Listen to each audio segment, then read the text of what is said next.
I'm so excited to have you on. Thanks for inviting me. Yeah. Are you still down to talk about morality / immorality? Yeah, sure. I'm down to talk about whatever. Yeah, I thought that'd be kind of a fun thing for us to discuss. I have been a fan of your family for so long. I just think you guys are spreading messages that really need to be spread. And your work has impacted me really profoundly, and I'm so grateful for it. And I'm excited to be chatting with you today to kind of go more into everything, into all of it. Cool. Well, thank you. That's really nice to hear. Yeah. A good place to start, I thought, would be if you could maybe identify some of your values. Yeah. Okay. I think what's helped me out just through like health struggles and stress, one that I probably had a difficult time with as a teenager too is just truth and honesty. And I had, trouble with it as a kid and then trouble with it as a teenager. But it always turns out that being honest makes your life easier, even in the moment, if in the moment it feels like it doesn't, because sometimes you think you can like sneak around something or there's an easier direction to go in, and it turns out it usually comes back to bite you. So I would say truth and honesty just being kind of one value would be really important. I found that out also because I had a baby with my husband, and then we separated. And when we separated, I think the reason we're back together now, thank goodness, because it's way easier having a kid with somebody you're with than co-parenting. That's way harder. But I think the reason I ended up leaving was because there were a whole bunch of things I was feeling and not saying. And that's still like, how you're kind of told, if tell the truth. My dad says too, tell the truth or at least don't lie. But sometimes even just not saying things out loud and like keeping them down, or having things that you want to talk about and then you're just like, you know what, maybe it's rude, or maybe I shouldn't be saying that. And not saying it can also just lead to huge issues. So honesty, truth. I think that's probably my highest value. Great. I think that's a good place to start, and then we can maybe get to the bottom of some others. I relate so deeply on the truth and honesty thing. I grew up Mormon, a very strict religion, and this isn't the case for everybody, but for my family, it was very much, in my opinion, kind of an attempt to quell the truth and to keep up this narrative that our family was like a good, happy family and didn't have the intense amount of dysfunction that we had. I was also really enmeshed with my mom, who had a lot of instability and never got a handle on it in her lifetime, and her chaos and inability to kind of handle her own self definitely rubbed off on me and my brothers, so that we were just suppressing our emotions constantly because we didn't want to upset her. So there were those two components. And then also I was a child actor, which is like the epitome in my mind of not being truthful, because you're constantly orchestrating a different character's emotions, and you're just supposed to be happy and hit your mark and be precocious and whatever. And those three things combined led to me being really a completely different person than I was. Because I was just trying to satisfy everyone around me, the needs of everybody around me. And I wasn't able to even come to terms with or identify my own needs. And that was a really difficult process for me that I was only able to start on once my mother passed away, and I could kind of take a look at my life for in my mind, for the first time. Yeah. How old were you, just out of curiosity, when that happened? She passed away when I was 21. Okay. Yeah. And I was very emotionally stunted. Like, I did not seem, up to that point, at 21, I just kind of like became unleashed and uncontrollable, and was like, I had alcohol issues and bulimia, and was just like promiscuous, I'll say, not like to an extreme. And when I say that, it sounds like I was just fucking up a storm or something. It was within reason. Promiscuous for a Mormon child, I should say. But then, yeah, once she passed away, it was just like I swung the opposite way, because I had been so restrained for my entire life up to that point. Yeah. Well, also dealing with, I read a bit about you, so I know your story a bit. Also dealing with like health issues and trying to get that under control is just like waves of disaster, really, but like changing your life or changing your reality almost, and changing your point of view.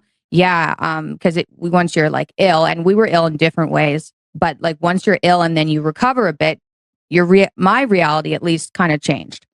And then I'd kind of, dip back into it, and then my reality would change again. And it's difficult. So back to the truth part. It's interesting how you grew up, and trying to pretend that things are okay when you can kind of feel that they're not okay.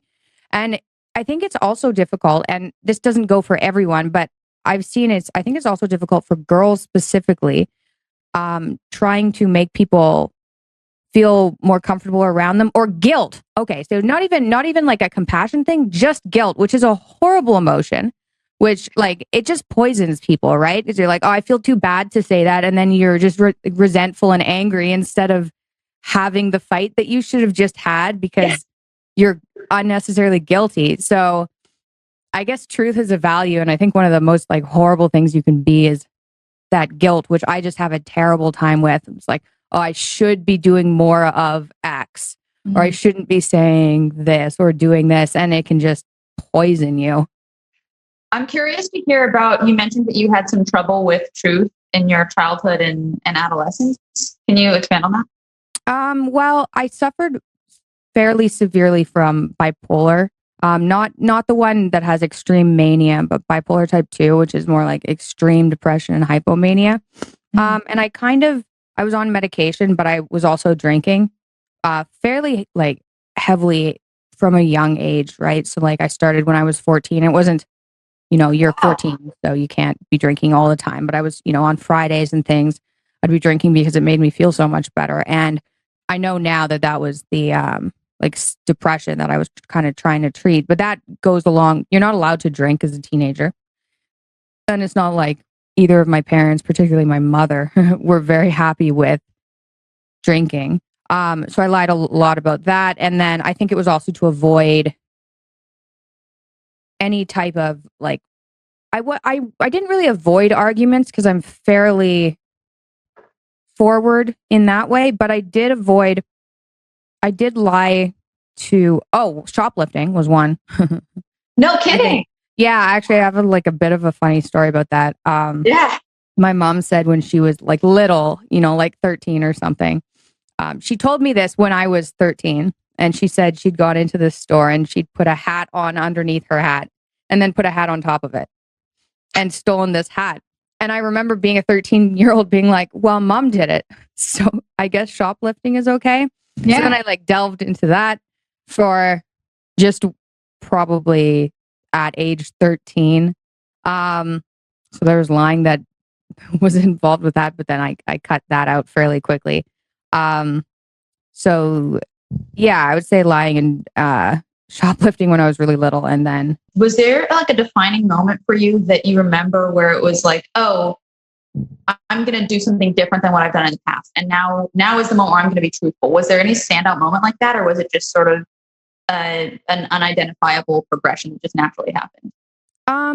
I would say that's happened a couple of times, and then, occasionally things will go well for a while, and I'll be like, oh, it would be easier avoiding some certain conversation. So I'd say there was one time, the first time I realized, okay, this must have happened to you too. When I was in grade 7, which I feel like is far too late, I realized that I could lie, or that what my parents said wasn't necessarily true, or I didn't have to follow what they said. Like they'd say, go do this. And I'd be like, okay. And then I could physically go and do something else, which I didn't clue until I was in grade 7. So there was definitely a defining moment being like, I don't have to do what you say, or I don't have to tell the truth in this way. And that would have been grade 7, which I think is late.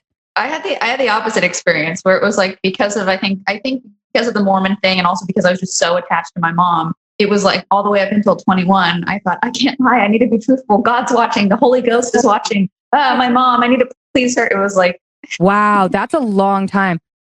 That must have been very. Yeah, it was. Yeah. I think I seemed more like a 9-year-old at 20. So I thought mine was, I've talked to other people about it, because I think kids do hit an age where they're like, oh, certain things aren't true. And I find a lot of people do that in grade 4. And then mine, I think, was grade 7. And I've seen it like 18 too. But that's intense. It's intense if you're older too. Was there like a pleasure in the lying, or was it just probably kind of like adrenaline, I guess. Adrenaline rush is like, am I going to get caught kind of thing? And I'm definitely more of a thrill-seeking type of person, so that probably didn't help. Sure. Like a little bit on the neurotic side, plus like, oh, this is kind of exciting. Probably. And then when I was 14, I think I was lying to one of my friends about a boy that I was seeing and I didn't want to tell her, even though it wasn't her boyfriend or something. I just didn't want to tell her. I didn't want to talk about it. So I lied about that, and I got caught a little bit later. And it made me feel so terrible that I was like, okay, this feeling right now of being caught was not worth just not telling her in the first place. So I think I was 14, but then it was like, you're being good for a while, and then it's like, oh, maybe I'll start this again. So I think it's definitely been an up and down process. Currently, I'm in the be honest, and it seems to have been lasting for a while. I think the older you get, the easier it is too, because like you really care what people think when you're like a teenager. And I find the older you get, or at least me, like the less I care. It was like, oh, if you don't like what I have to say, you don't have to hang around me. Totally. Like, yeah, I think that idea of like, oh, I need to please everybody all the time just starts getting less and less. Yeah. And some people are like me, some people aren't, and it's just fine. There's a lot of people out there. I wonder if that has anything to do, and this is also maybe just not accurate, but I wonder if that has anything to do with kids evolutionarily just needing to be liked in order to survive more. Like if you're an annoying kid, you don't want to be kicked out of whatever tribe you're in.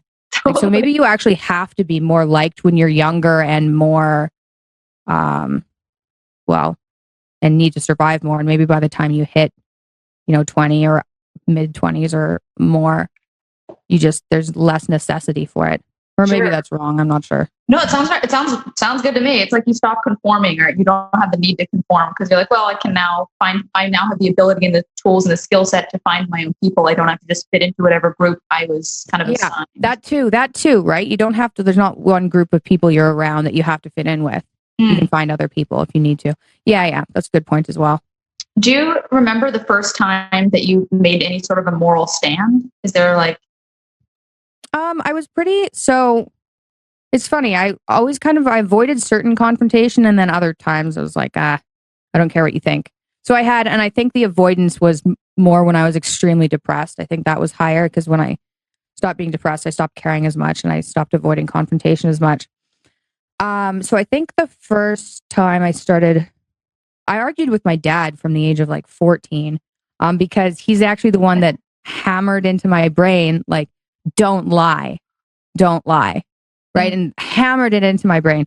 So there were like little lies I told to people, but if there was something like, where were you on Friday? And I'd say, I was at so-and-so's and I was drinking. Yeah.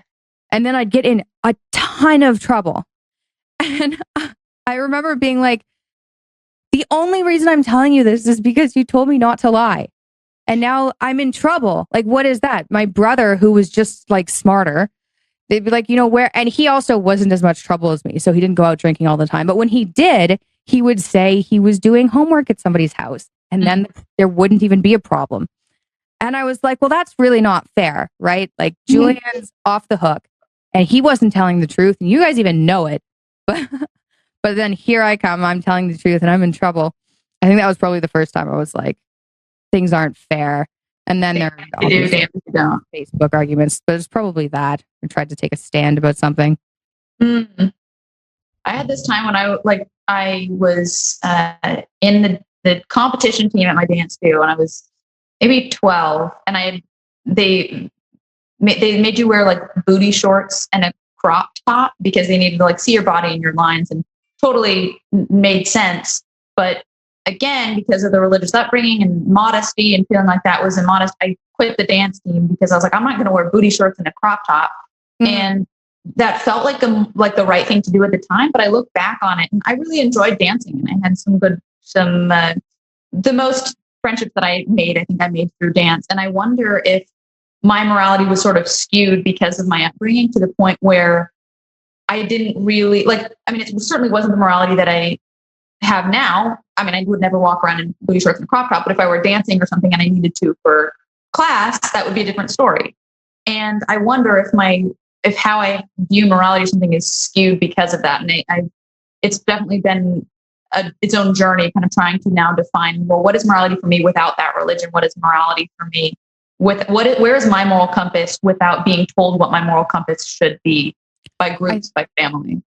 That's insanely important. And I think that's really difficult for almost anybody to figure out, or I've had a hard time. I think you can see that you saw it with the election.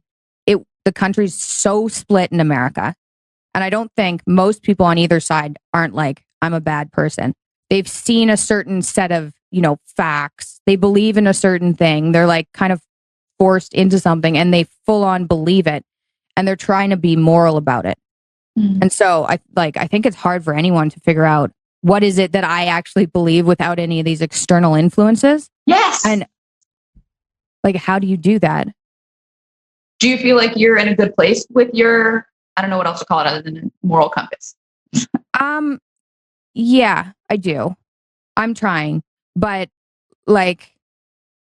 yeah, I try. And I think what I've been able to tune into, actually, this is kind of interesting. So I stopped taking I was on an antidepressant for the bipolar.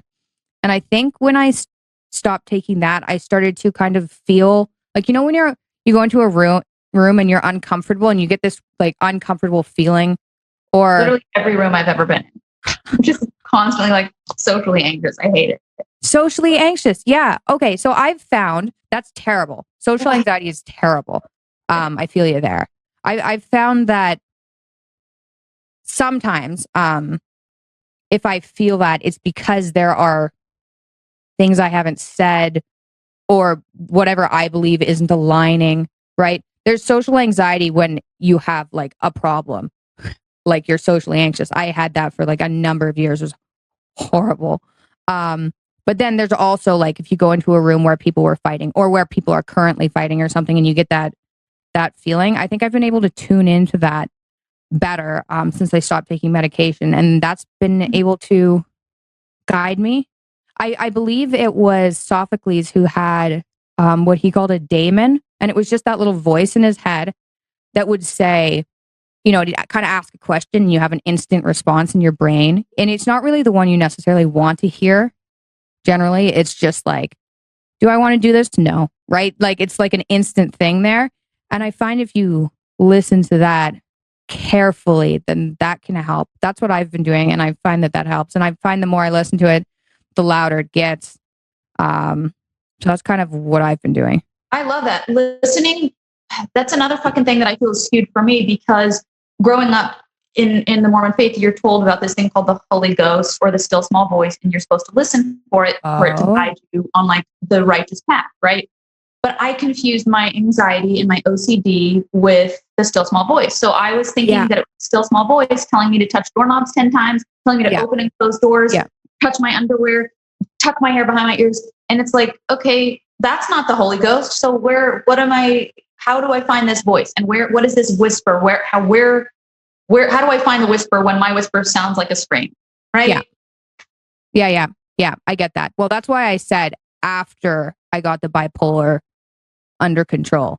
If you've got something like OCD or bipolar or severe anxiety, which can be crippling, or depression or whatever, then you have this other much louder, more intrusive voice that's telling you things that aren't good for you. Yeah. And even if you're heavily, even if there's something you're anxious about that actually does exist, you're in the middle of some sort of terrible situation, that voice can be skewed. So you have to be, like I said earlier, those things that psychiatrists look at, sick, job, relationship, all those things. I think you kind of have to have those in check in order to be able to have your mind clear enough to listen to that voice. So that seems rare. I know. No, I think that's a good point. And also, I feel I'm in a really healthy relationship, and my mental health is now in a really the best shape that it's been in my whole life. And I'm really proud about that. But it's also, I have some guilt about, well, what do people do if they don't have a healthy relationship, if they don't have the means to see a therapist or to have medicine or whatever they might need? And this idea of like, if you don't have those basic puzzle pieces in order, how do you go about working on yourself? You know, if those things are so necessary, and I agree that they are, and I just wish there was a way for them to not be as necessary, I guess, so that people, whether or not they have those fundamental pieces, can kind of take little baby steps. I completely agree. Part of the reason, like I said, part of the reason I started talking about what worked for me, and sharing it is because I was like, maybe other people can get out of whatever their hell they're in if they like copy what I did. Because if it worked for me, like maybe I'm not that special. Oh God, I had a good point here and I can't remember where I was going. No, it's gone. Oh, I hate when that happens. It's the worst feeling. How has your morality changed over the years? Maybe even how you've identified more with that moral compass, with your own moral compass. How has it changed? I'm probably... How has it changed? I think I'm less neurotic than I used to be. I think that's... So I was pretty... I don't know. I was pretty out there with my opinion, even if nobody wanted to hear it, like as a kid as well. But probably the older I got, the worse that's gotten. I don't know if that's a morality thing. I think I've been less concerned about sharing my opinion and getting negative feedback. So I guess that would be more free to, yeah, I guess I probably feel better about speaking what I think now than I did when I was younger. So less fear about repercussions. And then that would mean less necessity to lie or, you know, that's where I'm going with that. Were you raised religious? No. I learned all the biblical stories, but I also learned mythology from like other religions. So not comparing, you know, mythology and religion, but kind of like I learned about gods everywhere. So but I was never specifically religious. My mom tried to bring me to church a couple of times and then that was it. So no, I had a completely different situation than you did for sure. Yeah, I'm always curious if when people have that religious experience and maybe they go down a different path and no longer have their religion, if they have this thing where it's like a fear of, well, I'm just going to be chaotic and a wreck if I don't have those religious rules governing my every move. That was a concern for me where it's like, well, if I don't have the rule book, if I don't have every single thing spelled out for what I should be doing, I'm just going to be unhinged. What's going to happen? And that didn't happen, luckily, but I think it's really scary if you're a goal-oriented or rule-oriented person and you don't have those rules. It's like you're throwing away the rule book and what will become of you. Yeah, for sure. I mean, there's a couple of things. I like I said, I didn't grow up in a religious. It's weird. Like I said, I knew about all the stories, but I wasn't specifically religious. Right. But I do think from what I saw, I had a couple of friends. I dated somebody who was like somewhat religious. And I feel like part of the benefits that I saw was there was more of a sense of community than what we had when I was. So at least there was that. And then I don't know what I can say about the rules. I guess it probably does I know that there are some people who get out of it and then they're like, what do I replace this with? I think one of the problems that we're experiencing maybe as a society now is where do we place our faith, right? Like people have been doing something somewhat religious forever. And it does give you some guidance, even though that can be misplaced. But I mean, then you end up with other problems. Like, what are you going to, like, are you going to join an ideology of some other sort? Mm-hmm. Like, it's tough to figure out what to replace that with, especially if you're, like you said, anxious and rule oriented. Right. That's why I feel like it's so important to do the self-work regardless of whether or not you're religious, so that you know that you are. Go. Yeah. Okay. So self-work. I think because you're saying that you're concerned about all these people who don't have resources. And I think what changed when I was trying to get better, I think I had a really shift in mindset, and it went from me being like, okay, I'm stuck with these like disorders forever and there's nothing I can do, which is what doctors were saying and everyone was saying. But I switched that somehow into anger and was like, fuck you. I'm figuring this out no matter what. Yeah. And I think that is what dragged me out of it. Like, I was like, I'm not giving up until X is better, right? I'm not going down like this. Like, life isn't going to take me out like this. So I think, people getting resources is huge, but my hope would be if you can get people into that mindset, then they can try and figure out how to get some of these things. Otherwise, like, people have there's so many things that people need covered. Like, even those like aspects we were talking about, the relationship, the job, like there's so many things that can go wrong for people that I think if you have the right mindset, you have a way to like struggle through it. But if you don't have that mindset, then something is going to take you out because something terrible is going to happen. I'm so glad you bring attention to it because anger is so underrated as an emotion and undervalued. I speak from experience on that. I judged my anger so much and I had a really hard time regulating it for a large portion of my life where I would just internalize any anger I felt. Yeah. And that led to really sadness. Like I figured this out in therapy because my emotions were so fucking twisted from everything that I've already mentioned. But because I judged my anger, I would then internalize, which would then lead to sadness, like just crippling sadness. And once I got to the other side of the sadness and was able to accept the anger and realize how fucking fed up I was with my own behavior, with my life, with different things that I didn't like, that's really the energy that I needed to channel to move forward. And I'm just so glad you brought it up because I think that people don't talk about anger enough and how valuable it can be. It can be super useful. Like it's way easier to get motivated if you're angry about something. Anger, I learned this from my dad. If you categorize emotions, anger is a positive emotion. And being sad obviously isn't. So it is much easier to go and fix yourself. And even anger at yourself, you don't want to hurt yourself. If you're having a shit time, sometimes you need to spend a couple of days in bed to recover. So you don't want to overdo it and then end up hurting yourself. But if you're being lazy or you're lying, or even if you're really sick and you need to go out and try and figure out how to fix it. Because sometimes like you've suffered from health things too. Like there's a lot of research you have to do and there's a lot of things you have to do to go help yourself and to fix it. And you can't just go to a doctor and have them, generally speaking, depending on what it is. Like you're not going to be able to get that from somewhere else. But so have you read, David Goggins has this book and he talks about mindset a lot.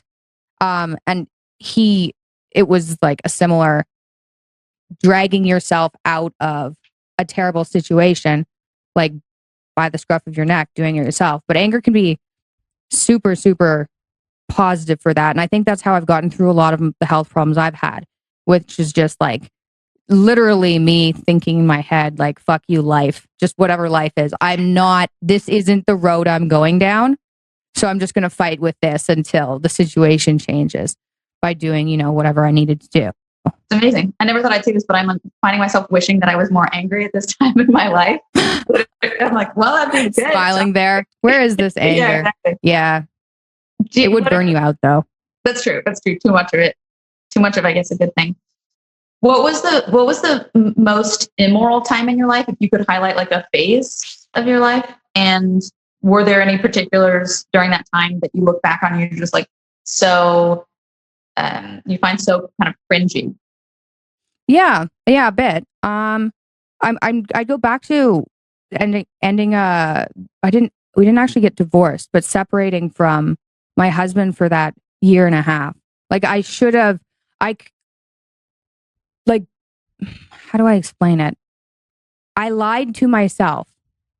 So that's different. Like I've had shitty periods, like even heavily drinking, like when I was 19 or 20, or when I went away to university and just was like not a great human being. But there are like more excuses I can make and be like, I was on medication, I was sick, right? Like there are excuses I can make.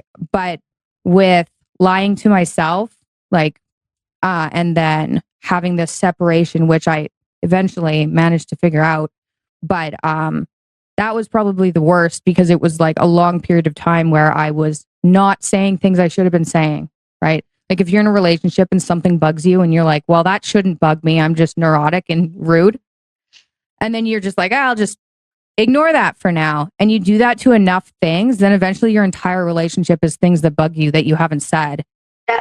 And then you're like, there's way too many problems here. I'm just going to go because this is not fixable. Yes. Exactly. Yeah. The build up it all festers. The build up grows, and then you resent the person, and you're like, okay, I'm fucking out. Peace. Yeah, and there's like 10,000 problems, and we can't fix all these, and we're just incompatible. And sometimes you are incompatible, but I think the probably most, and there are excuses I could make too. Like we didn't know each other very well. We had this unplanned pregnancy, but I shouldn't have. And I think at the time I didn't know that. If I didn't say something, it still stayed there. I thought if I didn't say something and ignored it, it would kind of like flutter off away and disappear. And so at the time, I didn't know that it was just going to stay there and like slowly eat away at me. But I would probably classify that as like the worst period of me just not being brave enough or something.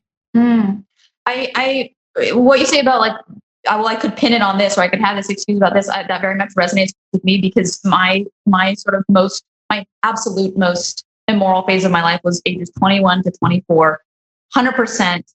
And I could be like, well, my mom just died, or well, I had bulimia and I was struggling with bulimia. I was depressed. Like I could say any multitude of things as an excuse, but at the end of the day, I'm so ashamed of my fucking behavior at that time. The way that I treated men comes to mind, where I just wanted attention. And it's so like desperate and pathetic the way that I treated that. I remember, I can't believe I'm saying this. I'm so ashamed, but I asked a friend, I told him that I wanted to have sex with him and asked him to fly out to LA just because I was seeing if he would fly out to LA. I didn't actually even see him when he came here. It's like, who the fuck was that bitch? I was a bitch. Oh, it makes me so mad. And I feel like I caused so much pain and hurt to, particularly, I guess, to men during those years. But you know what? I'm sure they've all moved on. They're all probably married. Yeah, well, sometimes, okay, so I think there are certain people who can go through like shitty experiences and then be like, you know what? Even though I have all these excuses, I don't have to be using them. I think that's a good thing to like know that you can't just let yourself off the hook because terrible things are happening, because you don't have to be terrible when terrible things are happening, right? Yes. Oh my God. But I think you should also, if you go through those kind of things, like also age 21 to 24 is like shitty for like for me it was 19 to 22. Okay. 19 to 23 I would say. And I honestly didn't become like it's weird. I say the most ashamed I was like separating from my husband and all that, but I was like a wild person from like 19 to 23. Right. That's a tough period of life. And I think what you should do, like for yourself, maybe is if you had a friend who had done those things, would you still be raking her over the coals for it? Or would you be like, you know what? You're older. You're smarter. You're better now. Like give yourself a break. 'Cause you can't just like whip yourself forever about being shitty in one period of time, especially if you're not continuing it. It's true. I've certainly grown out of it and would never behave the way that I did then, but I really do struggle with self-forgiveness. I have worked on it in therapy and I'm really not sure how to get there, of like just accepting past mistakes and not, I guess, dwelling in them for fear of making them again. It's like, I can trust that I'm not going to make those mistakes again, but I just beat myself up from. I have the same problem with being like, how could I have done that? And I think how I've managed it with certain things is treat yourself like a friend. So just pretend you're giving advice to somebody. Because it's so much easier to take care of somebody else than it is to take care of yourself. Yes. Yeah. Oh my God. I want to be mindful of your time here. I just have 2 little wrap-up questions, if that's cool with you. Sounds good. Who or what has had the biggest influence on your morality? Probably my dad. I mean, he was constantly, actually, probably mushrooms, honest. Okay. Switch that. I'm serious too. My dad, like growing up, hammering, you need to tell the truth was big, but I had some pretty intense spiritual experiences with mushrooms where it was just like, here are all the ways you're a shitty person. Like, get your life together. And it wasn't things that I could be like, well, here are my excuses. It was just like, here you go. This is what you're doing wrong. So that would be my answer to that question. I've changed my mind. Sorry, Dad. All right. I've never done mushrooms, but I've been told that similar thing, that they're just incredible. Intense. Yeah, it's intense. It's like you have to. It's not fun, but it definitely, if you have things you're hiding from yourself, like they've been immensely therapeutically beneficial to me, but scary to do. And then finally, what are some beliefs you hold that really shape or define who you are today? Beliefs. I do think, and maybe this is too spiritual of me, but I still think that if you really like aim at something and try really, really, really hard, you can accomplish that. So if things aren't going your way, or if terrible things are happening around you, I do think that you can somewhat shape. Maybe that's just too many mushrooms. I don't know. But I think I do feel like if you put enough energy into a certain situation, you can shape the outcome. Or maybe I'm just being naive and hopeful. And I would say that probably shapes who I am. And I've had that experience with, even with my health problems. I was like, I had the one goal was, I'm going to fix this. And I don't care if it takes me like 40 years, but I'm going to fix it. And as soon as I was 100% certain that I was going to fix it, it took me, I would say, maybe 3 years of like constant effort. And then I figured it out, which was an absurd, diet for me. And it took years to come to that conclusion, because who's going to think of that? So, and I've had other experiences where it's like, if I try really, really hard and push really, really hard, sometimes things just end up working out. So those two. I admire that you took such extreme measures, because I feel like that can be really, some people would just be like, well, no, I want to be having this. I don't want to do that. That's too hard. That's too difficult. Well, yeah, I would have. And I had to be really, really, really, really ill. Like, I had this rash on my face. Like, that's getting pretty bad if you're sleeping all the time and then you have a face rash and your joints are disintegrating and you have bipolar. Like, that's pretty sick. So I didn't think I had an option. I was like, if I don't fix this, my wrist, also my right wrist. So I had my hip and ankle replaced, and my right wrist I couldn't use. And I was like, that's my right hand, right? Like, I'm going to end up losing that joint too. I've already lost 2. It's not a stretch. So I was really at a point where I was like, this is going to kill me. And then I had there's a lot of autoimmune issues on my dad's side. And I had this, and I went gluten-free, right? And so I just started kind of that journey. And that summer, one of my cousins who had a similar skin rash to what I had randomly died when she was 30. Oh my God. In and out of the hospital with this horrible, like her skin was just, she had a skin autoimmune disorder and it looked like where mine was heading. So she died that summer. And that was right before I tried the elimination diet that started to help me. And so I had to get to a point where I was like, if I don't figure this out, it's going to kill me. So it wasn't like, if I'd only had arthritis, if I'd only had even the bipolar stuff, which was horrible, I don't know if I would have been pushed hard enough to look into it, because it was hard and it was boring, and even like limiting your diet was weird and isolating, and I couldn't eat cake anymore. So like, it took a lot of push. Once cake's out of the picture, that'll do it. Who cares, right? Like, what matters after angel food cake is gone? I really wanted to ask you this as well.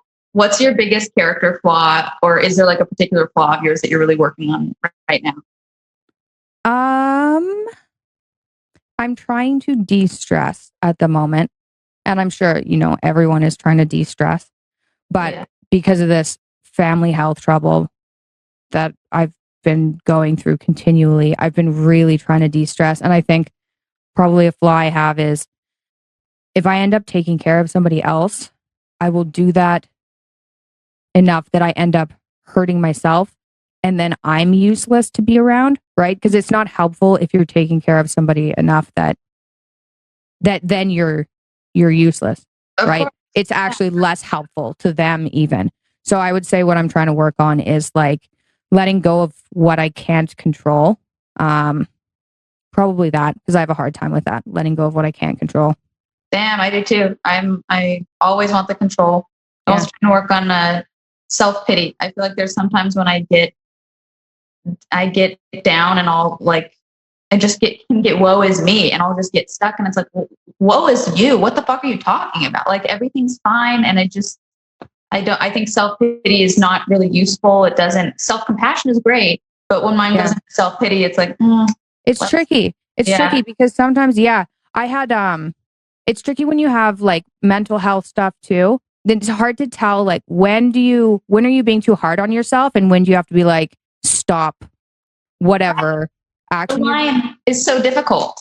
Yeah, it's almost impossible. And when I had the bipolar, I probably erred on the side. I was whinier, but I erred on more of the don't give myself any pity. And then when I got out of it, I think I switched more to, you know what? It's actually okay. It's not okay to lie around all the time and just waste your life away feeling sorry for yourself. But if you need a little bit of like self-care, don't feel guilty all the time giving that to yourself.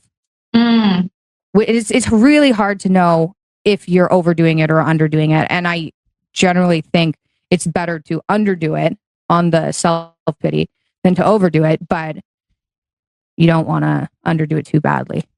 That makes me want to go make a cup of chamomile tea. Yeah. That sounds nice, right?